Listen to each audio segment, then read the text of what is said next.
Hello, everybody. Hi, how are you? This is Harper, and yeah, I didn't want this to become a Dissidia channel, but Dissidia has been doing fun stuff that I'm into right now, and creating content makes me feel less depressed. So let's make stuff. That's what the content creators don't tell you. This is the Crevasse beta. It's a very unique thing for Dissidia because it is almost like a series of Lufenia missions that you get to customize. Right now we're in the middle tier of it, so it's just Lufenia, not Lufenia Plus. Arguably some of what I'm going to be doing in this video is overkill, but I have a lot of toys and I really want to play with them. But as you can see here, you can select like, hey, let's say I have a party of 3 rod users and I need at least one of them to be green because of Garnet, because she's green. And then I go and look and, you know, can I get another who's white because Yuna is a rod user who's white? Can I get 2 rod users who are white? What do I have? Okay, well, that leaves me with a couple of options. Many of them I've not really leveled. I have the Emperor from FF2 who I've already used, which leaves, I think this is Palamnoporum from FF4 instead. She's a pair of twins, Palamnoporum. Like Alphino and Alice if they were small and weird. And so now we have this sort of self-made Lufenia that's going to be kind of interesting. I get to determine the orb condition too. And the orb condition here was to do a certain amount of lightning aspected damage. Now, not everything in this first run goes okay. We're actually going to be showing off 2 fights today. But there we go, 3 rods. The more highly customized I make these runs, the more points I get. For each tier of difficulty, those points get multiplied. I really want to get around 250 total, and that'll get me a lot of rewards. But even if I don't, I still get plenty of rewards. So how is this going to start off? These are these weird mask dudes. They've shown up in Lufenias before. If you don't hit them for a while, their mask change color, and that's no fun. This is Lilithette from FF 11.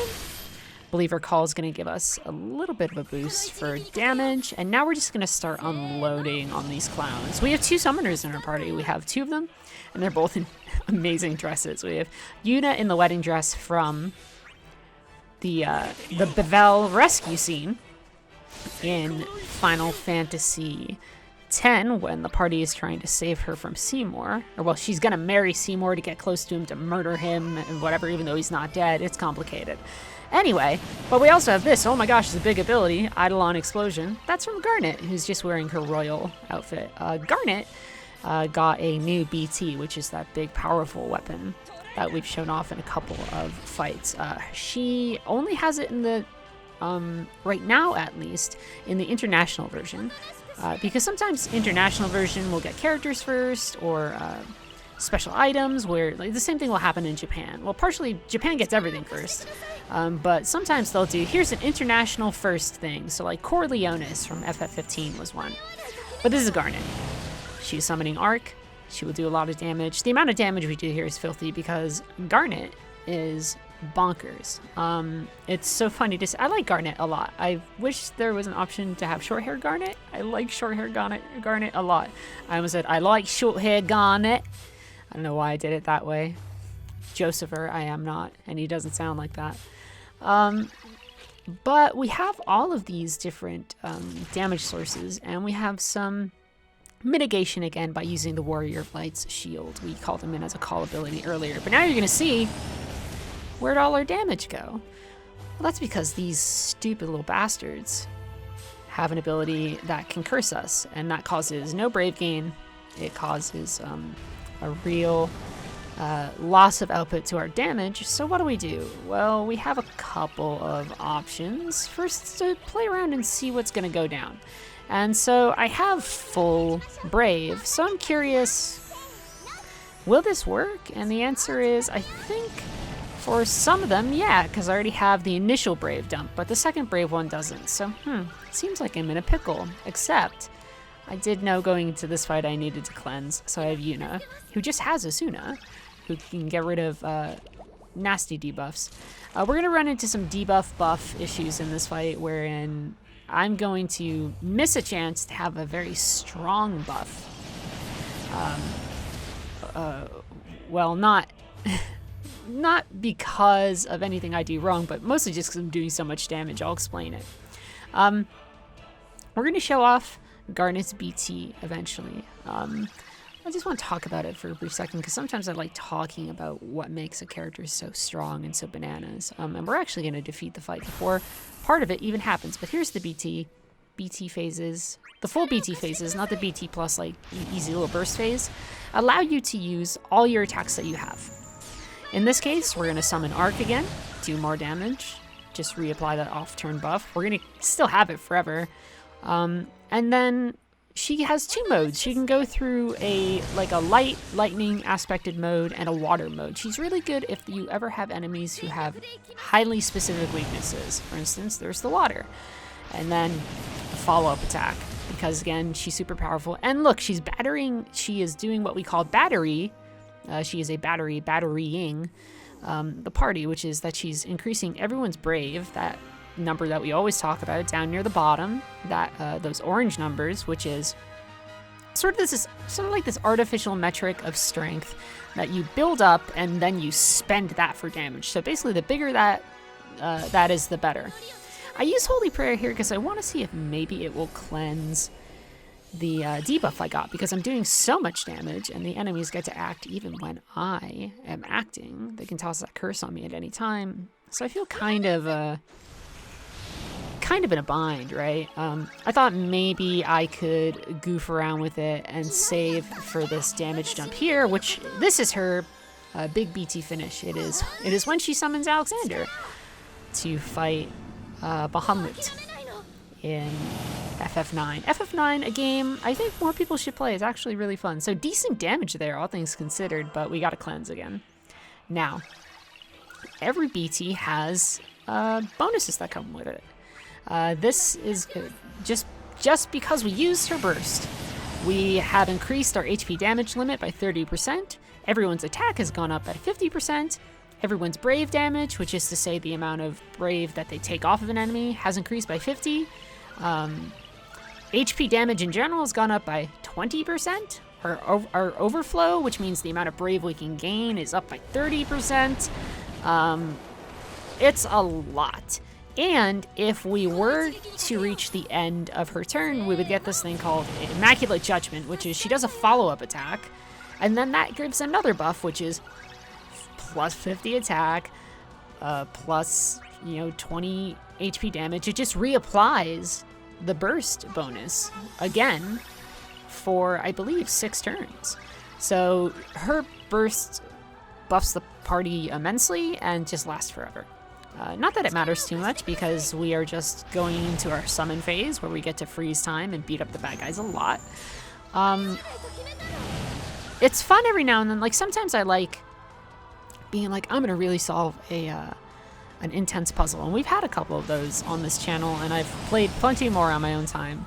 But I also like this idea of being like, well, what if I had 3 magic users and brought them in, and it's only Lufenia, but that could be tricky because it's kind of a limited team. And the answer is, well, why don't I just bring a team that just like nukes everybody, including here with twin casts, now that we can use both brave dumps.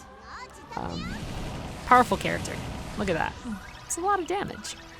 And then we have 2 summoners, which I just really love. I love the idea of Valifor coming in here and blasting things. I love the idea of Arc and Alexander coming in here.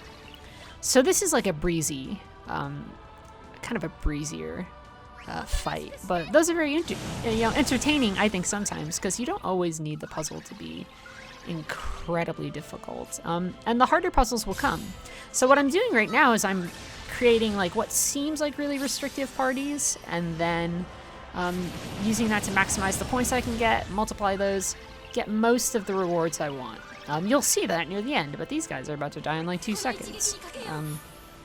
Because they came across the wrong group of finely dressed ladies.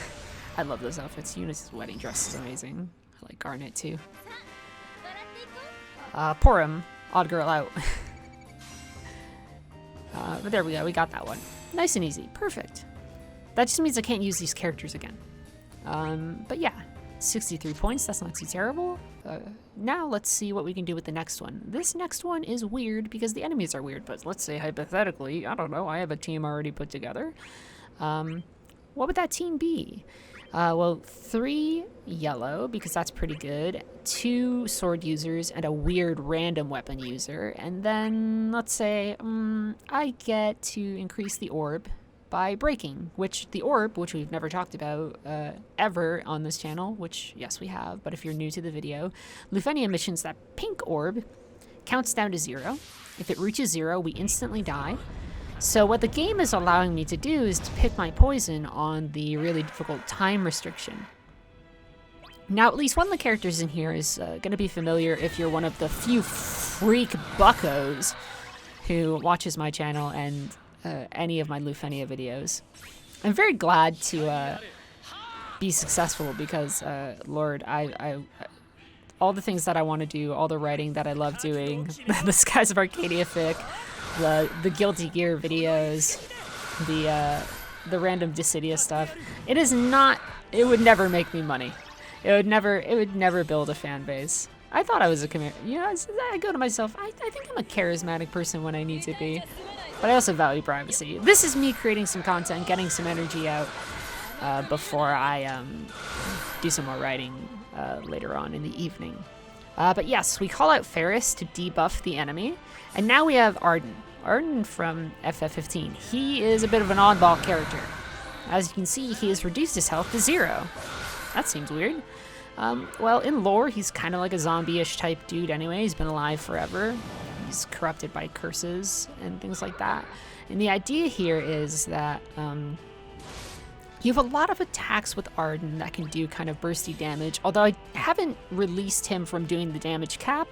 It just happens sometimes.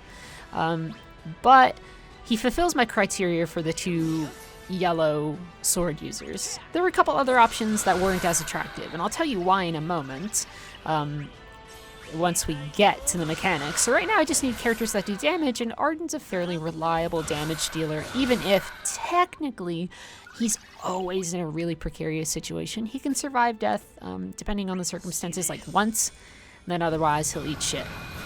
But why do I want to have a character like this in my party? Well, first off, damage that he does to himself doesn't count against us. So if the the requirement on this is like, don't do up to 12k damage, it's something like that. Well, if Arden does damage to himself, it doesn't count, which is fine. So we're in a good place. This is a bit of an overkill party. I have Noel, who can constantly break the party, or the enemy party, rather, I should say. He has an Ultima weapon, which is very strong. He has his BT+, which means a burst phase, plus the ability to sneak in a mini burst phase like we're about to do here with Bart's from FF5. These apply the burst effects, which tend to be things like brave damage up, attack up, and they're also just a big damage dump. Earlier, I did a little buff with him that increases party damage for about 5 turns. I'm not really doing a breakdown by breakdown thing right now. I'm keeping it really casual. So I wanted to use that there. This is way too, like, both the parties I've used here, completely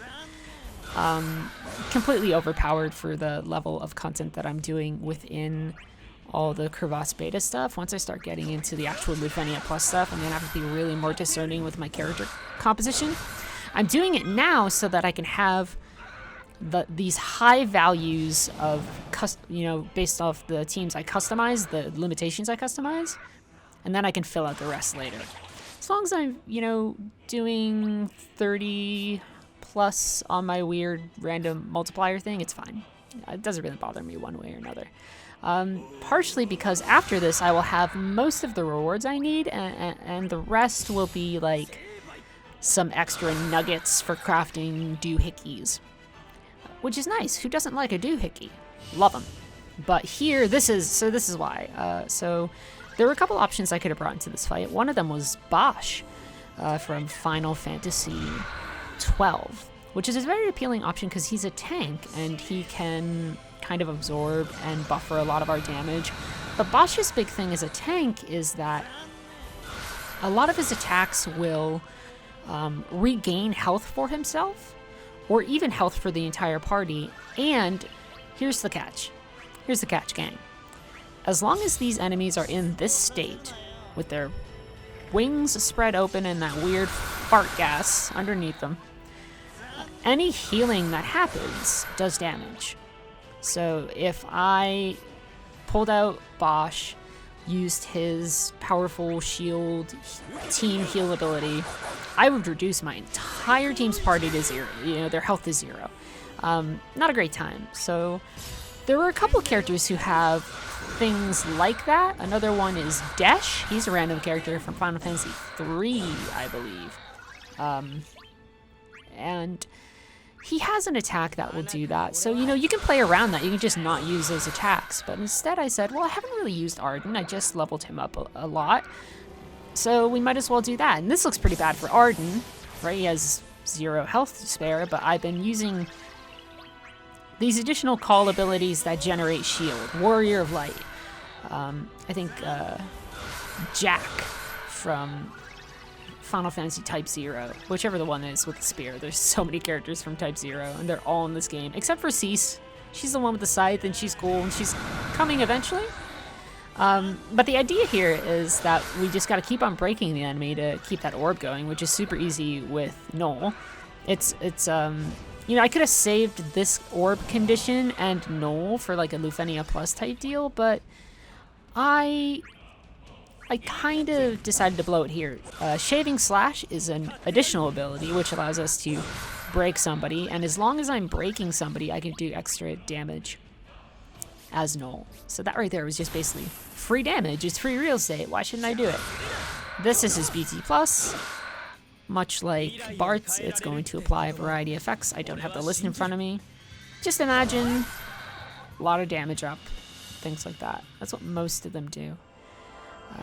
So, you know, the same way that I outlined how much Garnet's ability can do, even without me getting to show off, you know, what happens when her BT expires and she has a big follow-up attack and applies the BT effect again.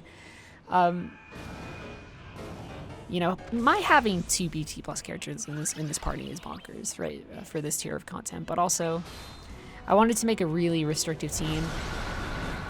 I could have played with the limitations, and played it like really with my cards close to the chest, but that didn't seem as interesting to me. I'm sure, because, you know, my goal isn't like, wow, I have to beat every one of these levels. The goal is I need to beat enough of them to get the bonuses and the rewards that I want, right?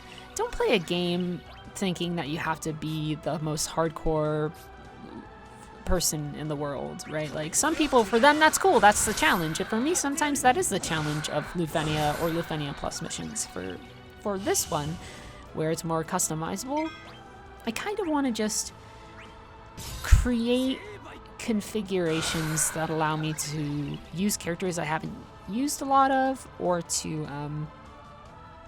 really just have character combinations that react well together, do a lot of power. Great sentence, Harper. But the idea is, you know, when's the last time I was using Arden? Not very often. And, you know, what I wanted a chance to use Garnet, and getting a chance to use her alongside, you know, that's kind of like a dream come true for a Final Fantasy person, right? And now we're back in that summon phase, doing extra damage, and basically we just gotta keep on knocking the enemies down. We're gonna keep on breaking them. Anytime we break them, we delay their turn by at least 1. We push them back in that little turn order. So that's one of the things that Noel is really great at too. Another option for coming in here with this orb would have been somebody like, you know, Lightning. Lightning, who maybe I've showed off on this channel in an old video, maybe not, but what she does is that anytime she breaks an enemy, she gets an extra attack, and she has a bunch of attacks that allow her to re-break enemies over and over. So if you play with Lightning correctly, you can have, I mean, you can do this with a lot of character configurations, but if you play with Lightning correctly in particular, partially because she also has an attack that instantly breaks the enemy and gives her 3 extra turns. You can make it so that the enemy never gets to have a turn. Here, it's more just like, what if I just had a lot of damage that allowed me to tank stuff, and then I just started attacking? And it's a mostly good configuration, I think. Is this going to lock me out of using Knoll and, you know, Garnet and Bart's from later missions? Yeah, but I'll work around that. I really will. You know, the orbs that I select are going to make it so that I have to be a bit more creative anyway, so who knows. You know, I'm going to bring maybe a person with a gun to another one, and that's one of the things you can choose. So that'll be like Prompto or Cater from Type 0, which there is a Type 0 Lufenia Plus that I want to show off because it's stupid easy, and I do like Type 0. So I'll show that off again. And we'll have more fighting game stuff on the channel. I'm doing Skies of Arcadia writing. This is just me trying to turn energy I have into something good. Which is even stupid mobile game stuff, silly fighting game stuff, my dumb pirate story, just finding it in my heart again to have energy. Not really streaming, but you know, whatever. This is Knoll going into his burst, of course. And the big thing we want to do here, if we can, is I'm actually specifically targeting the one with the lower amount of health to just get rid of them, because we're going to start running low on shields that we've cast, and if something's dead, it can't attack you. So I think we have a lot of, you know, every time I'm attacking it and breaking it, I'm pushing back its turns. So I was like, it hit 1%, but I was like, even if it didn't, it'd be so far back that it wouldn't attack us and we would have enough time to destroy it. So there's some strategy here, even though I, for both of these, have kind of come in here with a sledgehammer. Right, I've just busted out some really great characters. Bart's is just a really enjoyable character too. I like how his sword has that swirl of like wind energy around it. You know, there's a couple random characters in there that's like in earlier fights. Maybe I'll go back and do them for more points, maybe, but probably not. This is a pretty good way to get through things, I would say. The Lufenia Plus missions, that just means that we're going to have those additional auras where we have a lot of shit where, oh no, the enemy has like 200% more defense. And I still have characters that can work with that, so. This has just been casual chatting, the same way that we were casually chatting over those Celestial matches a bit. 2 games I like, Strive and this. I want to post a BlazBlue video. I played some BlazBlue last night. It's really hard to find like normal BlazBlue matches. The people who are left are like 38 and all have something to prove to their ex-wives. It's not great. But yeah, here are a lot of the rewards we get, right? Things that will allow us to create more burst weapons, tokens for, you know, getting better armor and things like that. And there's still, I think it goes up to layer 7.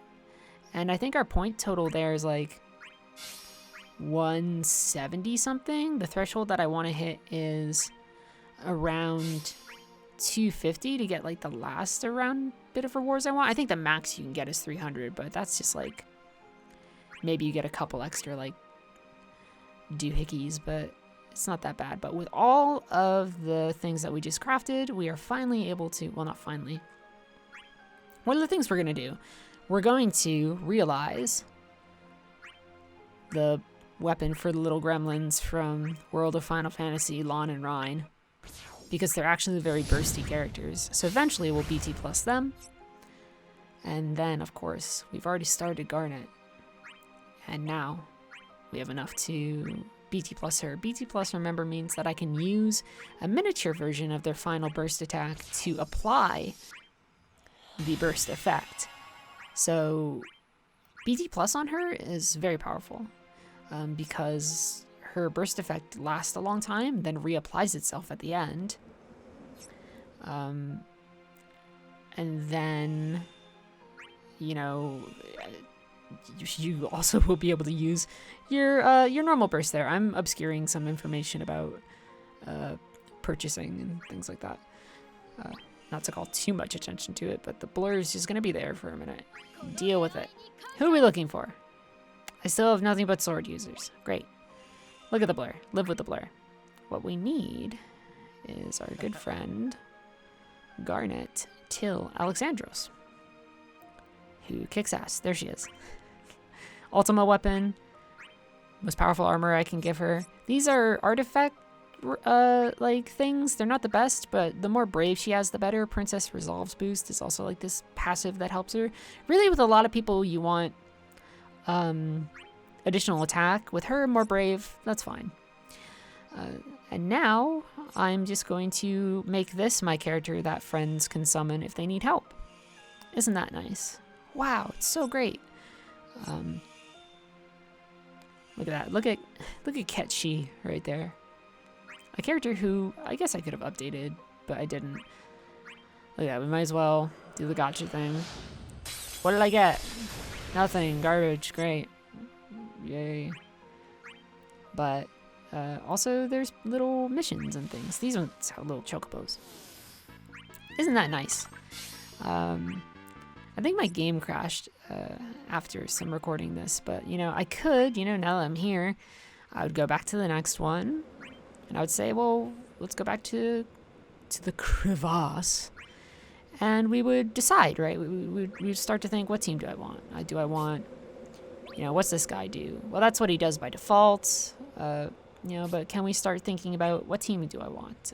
What are some appealing things here? That's an orb that does water, lightning, that does brave damage from debuffs, so someone like X-Death or something like that. Inflicts 8 or more debuffs, that would be one for Ferris. So this is probably going to be a green, not a green team, a blue team with a couple of changes, but we'll see in the future, but I'm not going to show you all of that.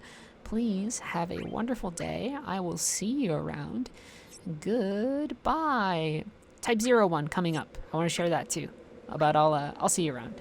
Goodbye, everybody. You are the best.